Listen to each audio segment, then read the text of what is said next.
Hi hello welcome to my YouTube channel Vishnumathi vlogs. இன்றைக்கி இந்த வீடியோவில் பார்த்தீங்கன்னா ஷீலா ஃபிஷ் ஃப்ரை எப்படி பண்ணுறதுன்னு நான் உங்ககிட்ட ஷேர் பண்ண போகிறேன். நீங்கள் வேறு ஃபிஷ்ஷை கூட இதுக்கு யூஸ் பண்ணலாம்.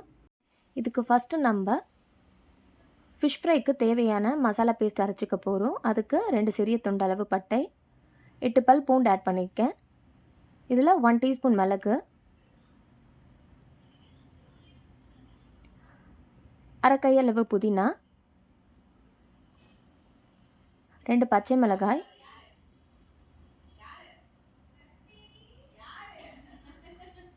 அரை கையளவு கொத்தமல்லி, 5 ஃபிஷ்ஷுக்கு இந்த அளவுக்கு நான் இன்க்ரீடியன்ட்ஸ் ஆட் பண்ணியிருக்கேன். நீங்களும் இதே மெஷர்மெண்ட்டை 5 ஃபிஷ் ஸ்லைசஸ்க்கு ஆட் பண்ணுங்கள். ஃபஸ்ட்டு இதை கொஞ்சம் நல்லா நம்ம முடிஞ்ச அளவுக்கு நைஸாக அரைச்சிக்கணும். இந்த அளவுக்கு நமக்கு கோர்ஸாக தான் அரையும் இது. நெக்ஸ்ட் இதில் வீட்டிலே அரைச்ச ஃப்ரெஷ்ஷான குழம்பு மிளகாய் தூள் ஆட் பண்ணுறேன். உங்களுக்கு ஸ்பைசினஸ்க்கு தேவையான அளவு நீங்கள் ஆட் பண்ணிக்கணும். நான் இதில் 1.5 டேபிள் ஸ்பூன் மிளகாய்த்தூள் ஆட் பண்ணியிருக்கேன். தேவையான அளவு கல்லுப்பை ஆட் பண்ணிடுறேன். ஆட் பண்ணிவிட்டு ஃபைன் பேஸ்ட்டாக அரைச்சி எடுத்துக்கணும். தண்ணியெலாம் எதுவும் ஆட் பண்ணக்கூடாது. இப்போ ஃபைனாக அரைச்ச இந்த பேஸ்ட்டை ஃபிஷ் மேலே அப்ளை பண்ணிடலாம். நல்லா கேப்லாம் விடாமல் இந்த மாதிரி கரெக்டாக அப்ளை பண்ணணும்.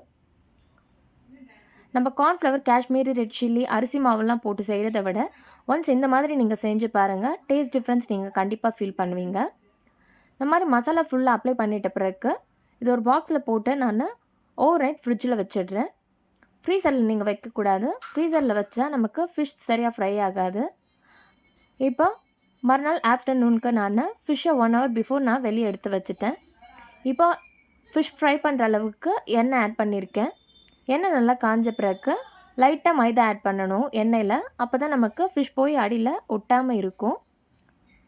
தென் ஃபிஷ் ஸ்லைசஸை ஆட் பண்ணுறேன்.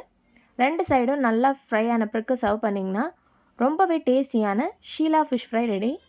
கண்டிப்பாக இந்த ப்ரொசீஜரில் நீங்களும் இந்த ஃபிஷ் ஃப்ரையை உங்கள் வீட்டில் ட்ரை பண்ணி பாருங்கள். ட்ரை பண்ணி பார்த்துட்டு மறக்காமல் எப்படி வந்ததுன்னு கமெண்ட் செக்ஷனில் ஷேர் பண்ணுங்கள். கண்டிப்பாக இந்த வீடியோ உங்களுக்கு ரொம்பவே பிடிச்சிருக்கும்னு நினைக்கிறேன். Like, share, subscribe and keep supporting to Vishnumati vlogs. Thanks for watching this video, friends.